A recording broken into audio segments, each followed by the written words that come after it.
Bom, nós temos ainda outras informações que estão sendo divulgadas a partir dos Estados Unidos e também a partir da Europa a respeito do acidente que envolveu, então, aquele pequeno submersível chamado Titan. Outra informação que nós temos agora, nesse momento, divulgada pela BBC, diz o seguinte, que técnicos e especialistas, eles questionaram a segurança desse Titan. E como é que um setor privado pode construir uma máquina como essa, que é uma máquina, não é?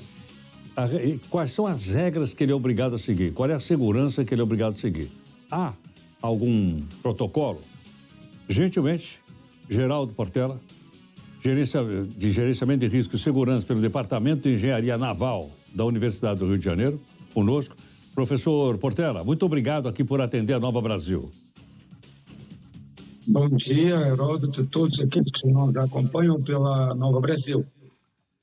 Professor, há alguma regulamentação internacional para a construção de veículos como esse, do Titan, acidentado agora lá nos destroços do Titanic? Sim, Heródoto, a atividade marítima ela é muito antiga, né? O homem navega há séculos e descobre novas áreas de exploração através da navegação, e o transporte marítimo ainda é muito importante.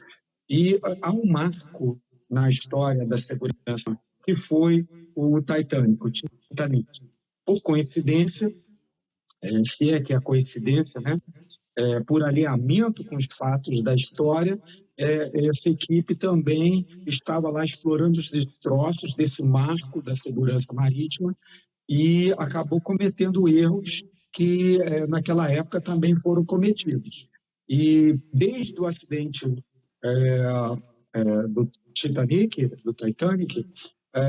a International Maritime Organization, a IMO, criou o SOLAS, que é uma sigla em inglês para a sobrevivência da vida no mar. Então, esse conjunto de regramentos se refere a questões de emergências no mar e como você estaria minimamente protegido cumprindo esses regramentos. Uma outra questão importante é que todo flutuante, toda a embarcação e mesmo o submarino, ele precisa passar por uma série de testes de mar, teste ainda no seu DIT, de montagem e fabricação. Cada solda que é feita, ela é testada com líquidos penetrantes, ensaios não destrutíveis, raio-x, ultrassom, e você faz uma série de avaliações por uma empresa certificadora ou uma sociedade classificadora. São poucas empresas no mundo que fazem isso, mas todos os navios, todas as embarcações precisam passar por esse crivo. A informação que nós temos é que os empreendedores desse evento, né, dessa atividade, eles não cumpriram essa etapa de submissão do projeto a uma análise de uma sociedade classificadora ou uma empresa de certificação, um crivo de crítica técnica sobre o projeto. E chegaram até a citar o nome de uma das mais rigorosas sociedades classificadoras do mundo e dizendo que não precisava porque eles faziam com mais rigor.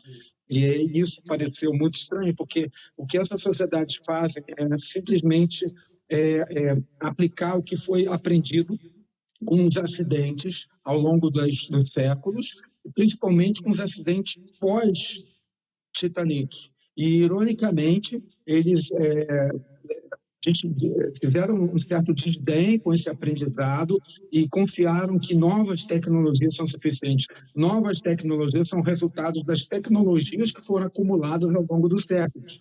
Então, você não pode jogar fora o passado para chegar ao futuro. Você tem que ir de degrau em degrau e construir o futuro a partir do aprendizado ao longo dos séculos. Então, eu acredito que houve uma falha nesse sentido, isso me parece bastante óbvio, com as evidências que nós já temos.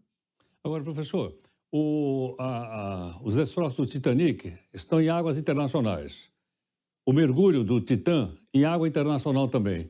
Então, de quem é a responsabilidade, por exemplo, para verificar se essas normas foram cumpridas ou não? Quando você tem a Marinha Mercante, a Marinha de Guerra, quando você tem grandes embarcações, grandes projetos, eles precisam dessa aprovação e de seguir esse rito. Agora, quando você se propõe a fazer uma expedição, é, de certo modo, por sua conta e risco, porque você detém poder econômico, recursos financeiros, e você tem algum fornecimento de conhecimento de engenharia, e você considera que você, por sua conta e risco, você vai assumir esse risco, então essa ação ela não tem aí o amparo de normas técnicas, porém você não pode vender uma passagem de cruzeiro se o navio não for classificado. Agora, esse tipo de bilhete, onde está o bilhete? Onde está o balcão que vende? Não se tem essa informação. Na verdade, um grande empreendedor se juntou a outros, também milionários, e eles acabaram chegando à conclusão de que isso era viável, mas não passaram pelo crivo do rito técnico da Organização Internacional Marítima, e também não passaram por controles governamentais. Por exemplo, no Brasil, a Marinha do Brasil tem seus requisitos, mas esses requisitos não podem desfazer os requisitos internacionais. Esses são os requisitos internacionais. Além disso, para você poder operar um navio plataforma, um navio de linha, né? Um navio de cruzeiro, um navio de carga, você precisa que a embarcação seja classificada, pertença a uma classe. Então, a classe vai examinar todo o projeto, a construção, a montagem, vai fazer os testes de mar e vai dizer o seguinte: esse navio é da classe graneleiros tipo tal, petroleiro tipo tal, ou então é um submarino. E isso não foi feito nesse caso. É um submersível, não é nem um submarino, na verdade é uma cápsula. E dá para perceber, nós que somos da área, eu já trabalhei em estaleiros, em construção e montagem, trabalho também na parte de classificação, conheço as empresas classificadoras por trabalhar há anos, então dá para observar claramente que as regras não foram cumpridas. Então isso é muito óbvio para qualquer engenheiro da área naval e de segurança marítima. Só que comprou a passagem, como você lembrou muito bem, tem balcão, porque a passagem foi paga por alguns para entrar no Titã e descer até o Titanic. Eles assinaram um termo lá dizendo que no contrato está escrito que 3 vezes as pessoas correm risco de vida. Isso isenta a empresa, porque tem uma empresa atrás disso, isso isenta a empresa de responsabilidade, talvez civil ou até mesmo criminal? O ser humano, ele precisa de desafios e precisa superar esses desafios.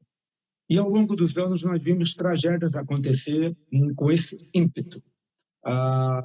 Então, muitas vezes, o aprendizado com essas fatalidades propicia o gerenciamento de riscos e você pode dizer que aquela atividade, quando passa por um crime de gerenciamento de riscos, ela está dentro de um risco aceitável. Você pode até quantificar. Existem análises quantitativas de risco que dizem o seguinte: o risco de você fazer esse voo ou você fazer essa navegação é o mesmo de você andar de carro em Londres. Então, você faz uma comparação e diz assim, isso é aceitável. Quando você não tem essa análise, você tem ali a certeza de que vai colocar em risco outras pessoas e você não tem um bom gerenciamento disso, começa a criar mecanismos apelando para recursos jurídicos para tentar se isentar.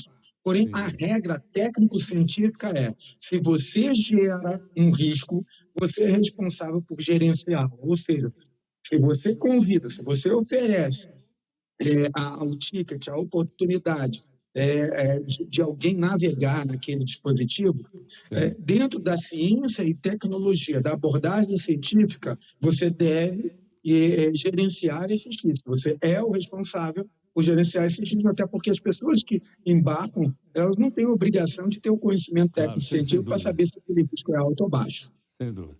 Professor Portela, muito obrigado por sua gentileza, por atender aqui a Nova Brasil. Eu é que agradeço, uma honra muito grande estar com você, Heródoto, e eu desejo que as pessoas aprendam com esse lamentável incidente a respeitar mais, descartar os riscos que não precisa aceitar para poder ter condições de gerenciar os riscos necessários da vida. Muito obrigado. Professor Gerardo Portela, especialista em gerenciamento de risco, ele é da Universidade Federal do Rio de Janeiro.